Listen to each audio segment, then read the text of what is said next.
Over in Philippians chapter 2 and verse 12, Paul talks about working out our own salvation. Here it says, "So then, my beloved, just as always you have obeyed, not in my presence only, but now much more in my absence, with fear and trembling, you for yourself work out your salvation." Now, of course, in the context, he's not talking about earning salvation. Remember, our salvation comes by grace through faith.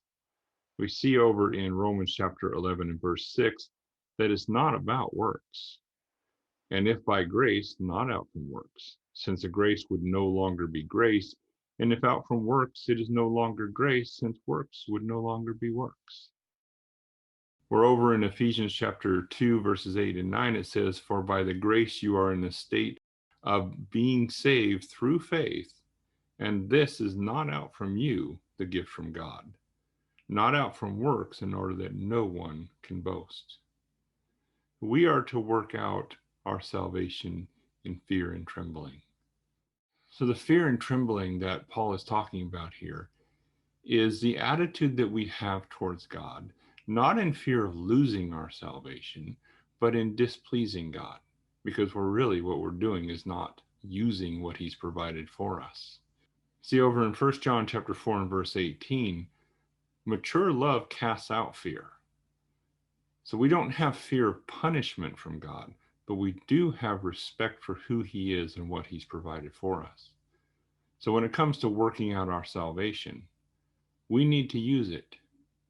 We need to understand our enemies and how to overcome them. Properly apply the defense against the sin nature. Know, reckon, and yield. Stop trying to put law on the sin nature and defeat it by law. It doesn't work. But grace completely overcomes the sin nature. Don't be overcome by Satan. Put on the proper defense. Put on the armor and stand firm. Don't be overcome by the world system. Don't allow the world system to manipulate the way you think and to basically pacify your flesh so that you're not paying attention to spiritual things. We need to use our salvation. Learn about who we are in Christ. Begin to grow and mature in that. Start to walk in a proper way where we're walking in the light and we're casting off the works of darkness. We don't belong to darkness anymore. We belong to the light. The types of works that we should do are the type that are manifested for everybody to see. There is no shame in them. This is working out our salvation.